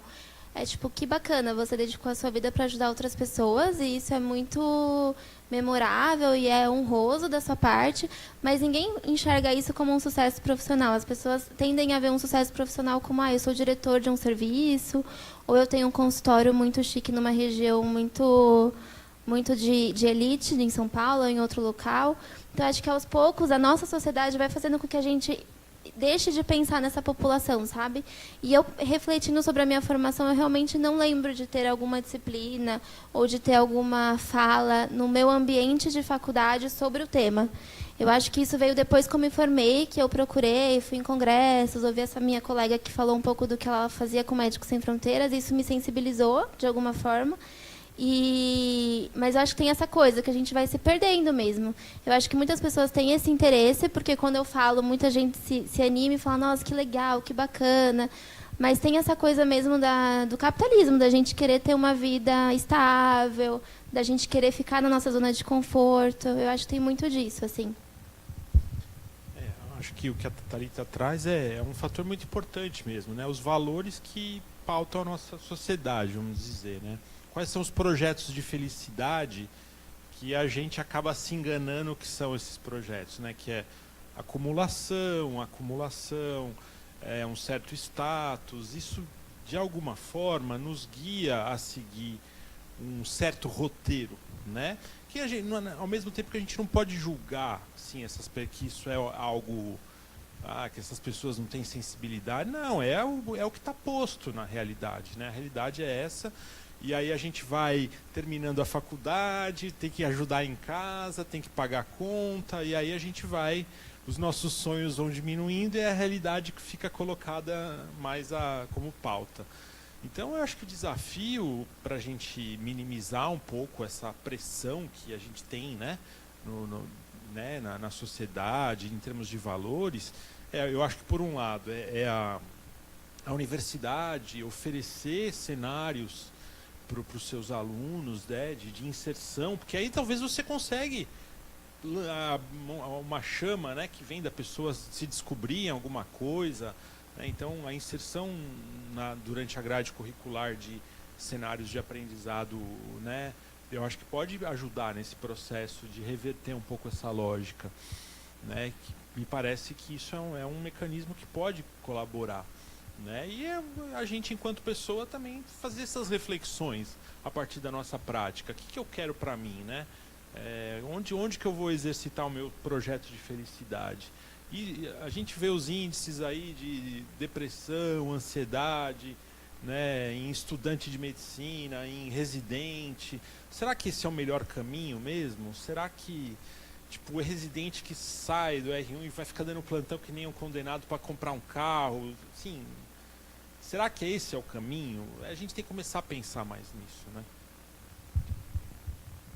Queria falar, para complementar um pouco, a gente aqui na PUC é bem privilegiado quanto a isso. Eu acho que a gente, na semana de recepção do ano passado, quando a gente tinha acabado de entrar, a gente teve uma palestra dos Médicos Sem Fronteiras. E eu acho que a gente tentou esse ano, mas a gente não conseguiu. Acho que foi a IFMSA, acho que não conseguiu por algum motivo.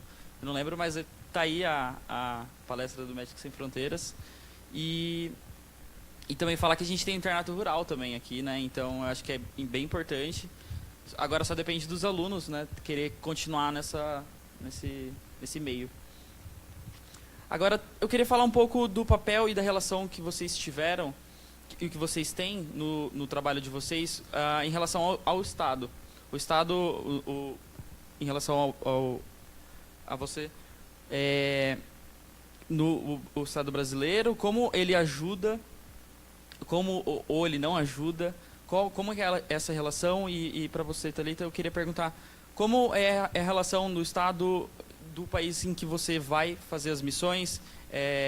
Eles recusam, tem alguns países que recusam ajuda, eles dão algum tipo de apoio, alguma coisa assim?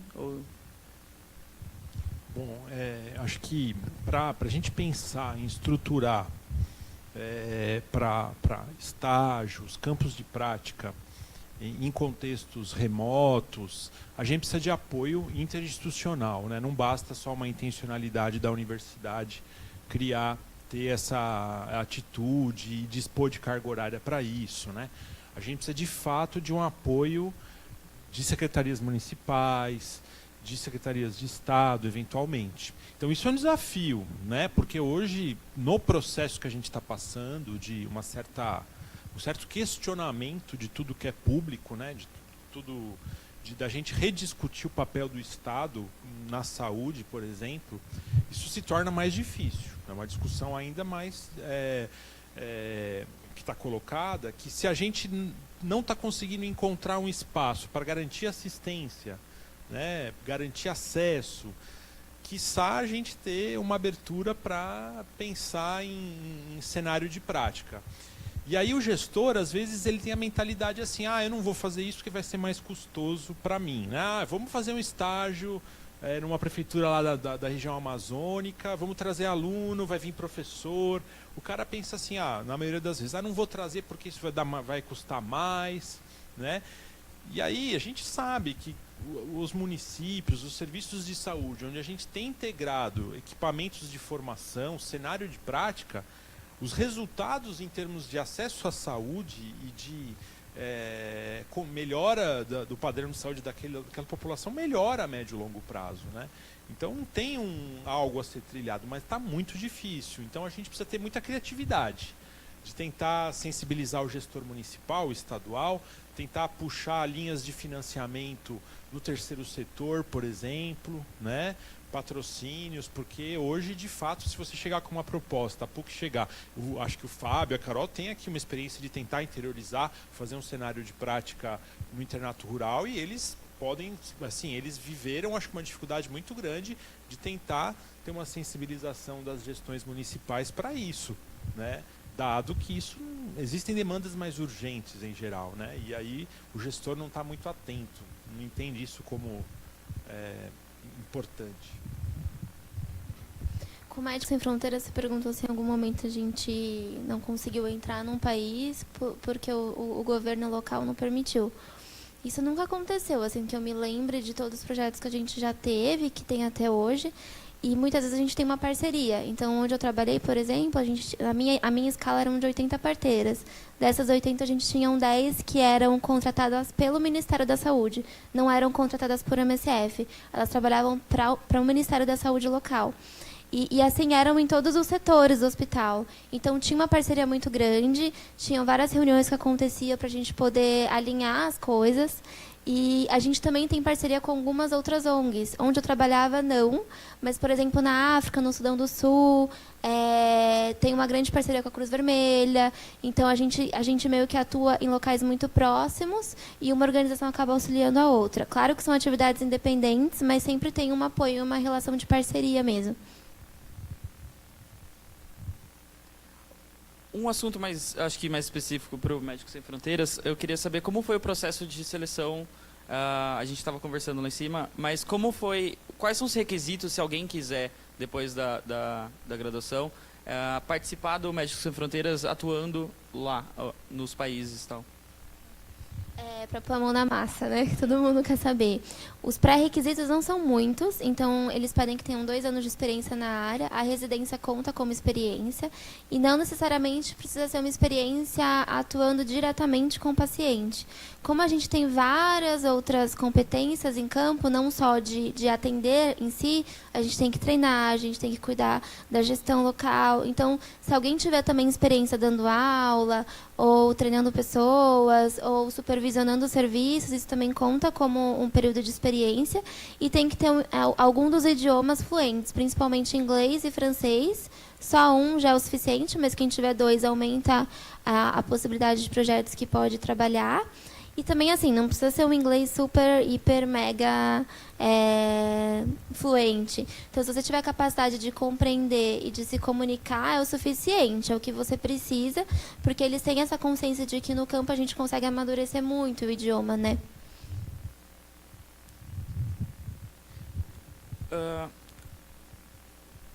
Eu queria saber agora, quais foram, no trabalho de vocês ficam muito tempo no campo, né?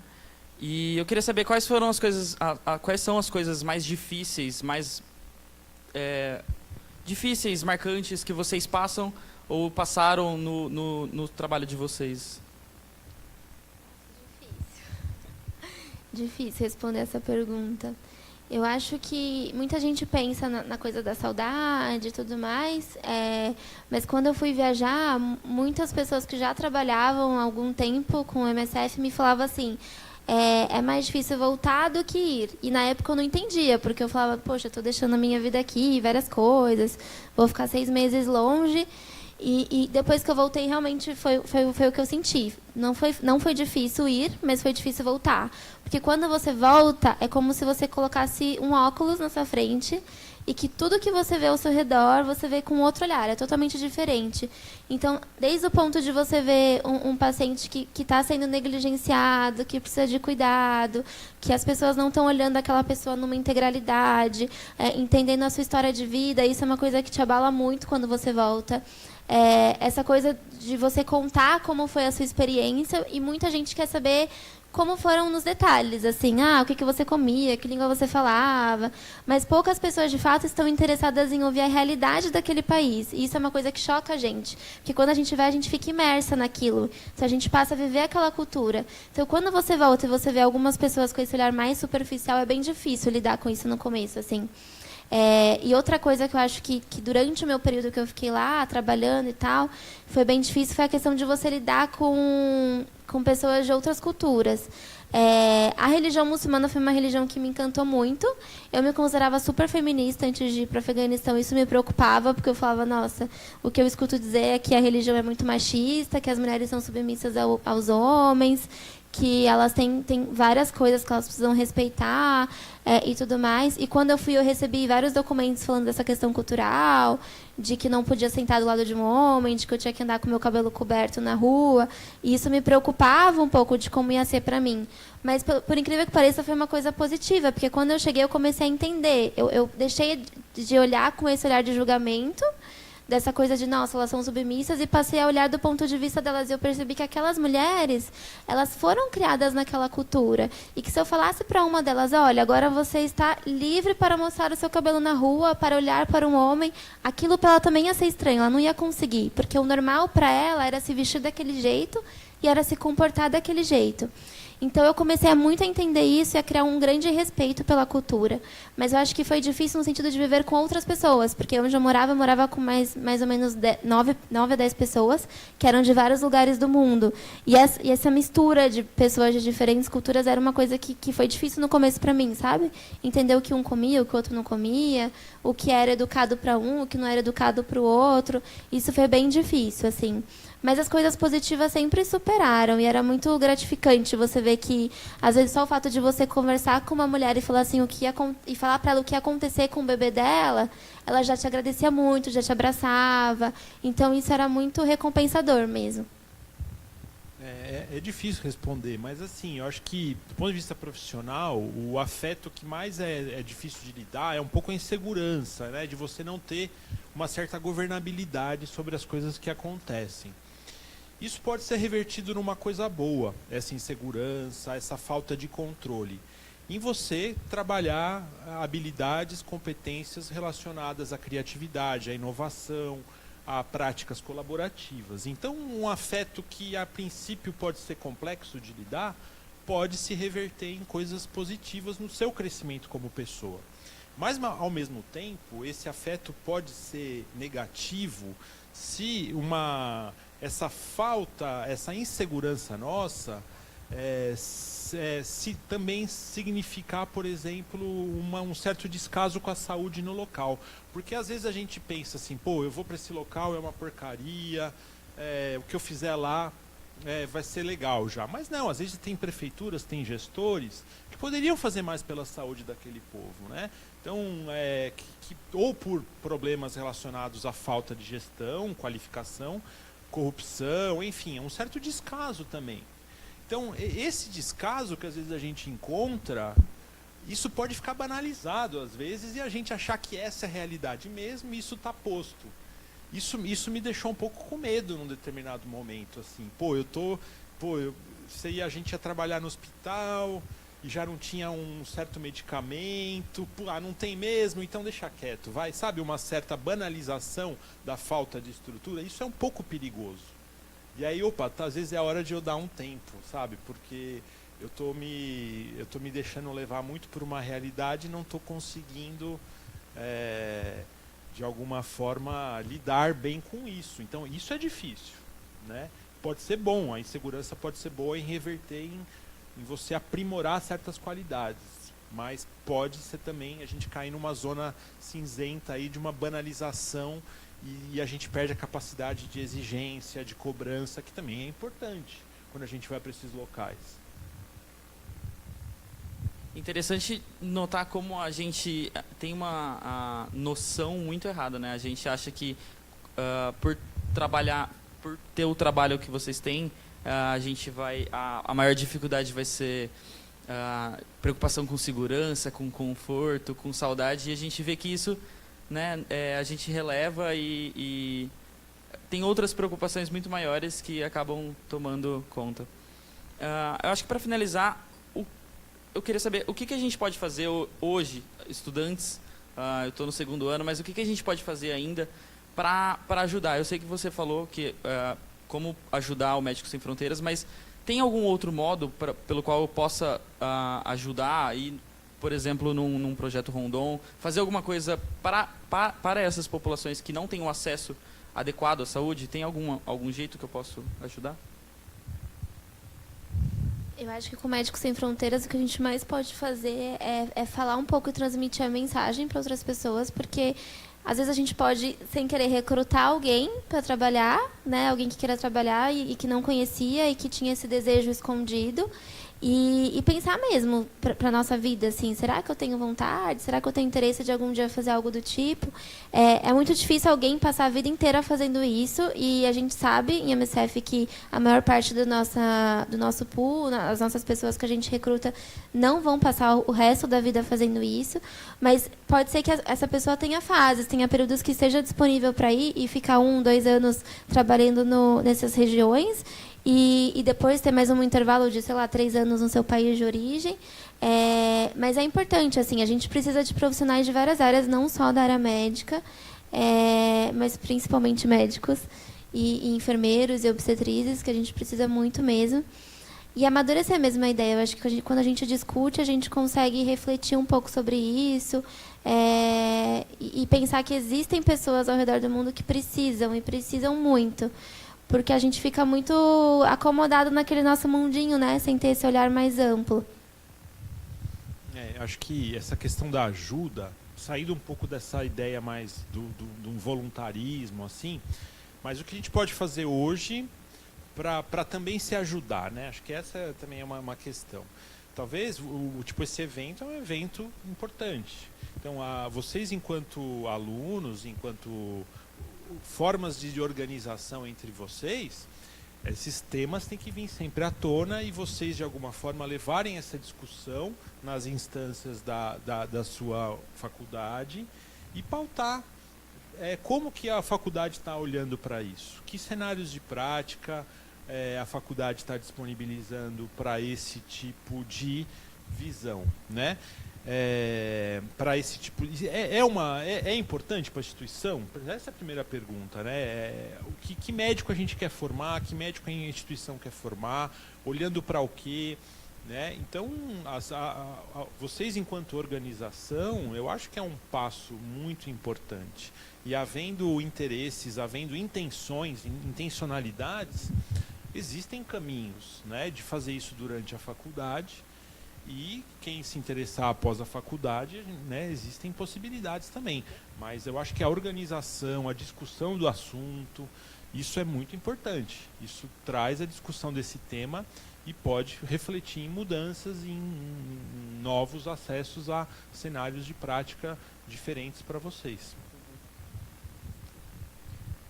Bom, eu queria abrir agora para pergunta, alguma consideração. Ele fez umas 20 perguntas, agora agora tem mais perguntas. Eu queria saber algumas coisas também, eu perguntei.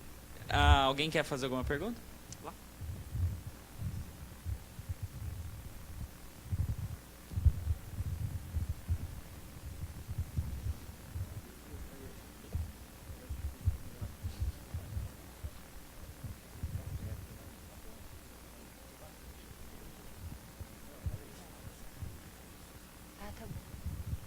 Boa noite, meu nome é Ingrid, eu estou no 4º ano, e por uma das últimas falas de vocês, eu pensei em uma conversa que eu estava tendo esses dias, e uma coisa que eu mesmo me questiono, assim, eu queria saber da opinião de vocês, uma coisa que acho que até talvez bem próxima da gente, que eu estava conversando com alguns residentes, né, daqui, e eles estavam comentando sobre dar plantão em alguns lugares um pouco mais distantes do que Sorocaba, vamos dizer assim, Sorocaba, a cidade, por essa falta de às vezes algum recurso, que eles sentiam essa dificuldade, então eles preferiam não fazer. Aí eu fico. E você vê muito esse discurso, por exemplo, eu já vi professor mesmo falando, não vai fazer estágio nos Estados Unidos que você vai voltar para o Brasil decepcionado. E aí eu fico me perguntando, né, porque assim, se essa população, ela, por mais que não tenha investimento, ela continua carente de um atendimento, né, em saúde. Então, a gente não deveria fazer alguma coisa por ela? Ou a gente simplesmente abandona o barco e acabou, sabe? Isso eu fico me perguntando até onde a gente pode ir, ou sei lá, eu fico perguntando sobre essa questão. Queria saber o que vocês acham. Bom, acho que o desafio da gente trabalhar em locais com poucos recursos é um desafio que a responsabilidade não é só nossa, né? Então a gente tem... Mas a gente precisa entender o porquê que a gente está fazendo isso, né? Eu não sei, eu entendi sua pergunta, mas acho que antes dessa pergunta, a gente tem que fazer por que eu estou indo dar plantão lá nesse local difícil? Ou por que eu estou indo lá fazer um estágio em área ribeirinha, em área indígena, ou vou no MSF? Por que eu quero fazer isso? Eu quero fazer isso porque eu quero colaborar para a saúde daquela população, ou eu quero aprender, ou eu quero vivenciar aquela realidade. Eu acho que a gente precisa tentar entender o porquê disso. Se eu tenho uma intencionalidade de ajudar a ter uma atitude de oferta de cuidado, existem condições que estão dadas, que a gente tem que lidar com elas. Agora, a gente pode ter uma postura ativa também ao mesmo tempo de tentar mudar aquela realidade dentro dos limites colocados, né, no contexto de um profissional da área da saúde, né, a ver o que é possível ser feito para a mudança. É uma dialética complicada essa, né? Eu não vou porque eu não tenho estrutura, mas ao mesmo tempo existe uma necessidade. A gente vai lidar com isso muitas vezes na nossa vida, né? E tem muita gente que vai dar plantão nesses locais porque paga bem. Não tem nada no município, mas paga bem. Ou porque ali não precisa, o cara não emite recibo e eu vou ganhar mais. Então, tem várias situações que me fazem ter uma procura por isso. Quer seja um plantão difícil, com pouca estrutura, quer seja um estágio numa área remota. E aí, se a gente for olhar para esse estágio numa área remota, a capacidade da gente refletir em cima dessa realidade é muito maior do que um plantão próximo aqui, que as condições estão mais dadas e você já tem mais conhecimento dos processos que acontecem aqui. Lá, apesar de ser mais difícil, de ter também muita falta de estrutura, o componente cultural, o componente do território pode trazer elementos diferentes para você que podem ressignificar a sua prática aqui, quando você voltar, né? Então, mas é difícil responder, viu? Eu não sei se eu consegui, mas é uma dialética difícil de lidar essa. Boa noite a todos. Queria parabenizar vocês pelas apresentações. Foi muito interessante vocês trazerem as experiências de vocês nessas situações extremas de necessidade dessas populações, que são muito... expõe demais a necessidade da pessoa, né? Independente do profissional de saúde que está atuando, eu acho que é muito importante, e vocês todos gostariam de saber, não é todo mundo que vai conseguir ir para esses lugares distantes, nessas situações tão adversas. Eu gostaria que a gente pensasse o que a gente pode fazer no dia a dia, né? A mesma ajuda humanitária que vocês estão vendo, e é tão bonita, das pessoas que saem do seu local, vão para outros lugares distantes e aprendem tanto lá. Faça um exercício de tentar a mesma ajuda humanitária naquele paciente que você está atendendo agora, né? Olhe nos olhos, entenda o que ele precisa de você, faz com que transforme a sua atuação médica ou de qualquer outro profissional de saúde numa coisa que vá contribuir de fato para aquela pessoa e para você, né? Então, eu acho que isso é um exercício que a gente tem que fazer diariamente com cada pessoa que a gente se relaciona, particularmente quando você está dando atenção à saúde, né? Então, a gente não precisa ir longe para fazer essas coisas, a gente pode fazer aqui mesmo, quando vocês vão nas unidades de saúde, que vocês têm a oportunidade de ver essas pessoas que têm em situações mais adversas, sociais e de vulnerabilidade, exercite isso lá, né? Façam isso o seu dia a dia.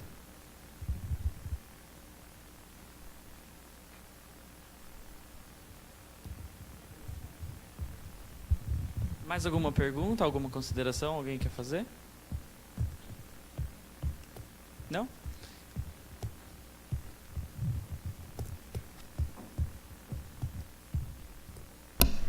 Bom, então, diante disso, damos nosso encerramento de hoje. Queria agradecer imensamente Paulo, a Thalita, o Gabriel por ter mediado, por todo mundo aqui que participou. E eu tenho certeza que a gente está saindo hoje com muitos questionamentos, muitos pontos de vista novos e muitas experiências bacanas. Agradecemos imensamente a MSF pelo apoio que vocês deram, muito bacana. E a gente queria reforçar que a gente está com uma urna ali na recepção, recebendo doações para o MSF. A gente vai receber durante todo o evento. Então, vamos ajudar, porque a gente é 95% da ajuda. A gente também queria reforçar que a Cacau Show, a nossa parceira, está aqui vendendo bombons e chocolates para a gente adoçar um pouco. E agora, no final, tem o coffee. E, enquanto isso, aproveitem a exposição de fotos do que o MSF cedeu para a gente, das as ações que eles fizeram, as ações humanitárias, está bem bacana. Bom, a gente queria entregar.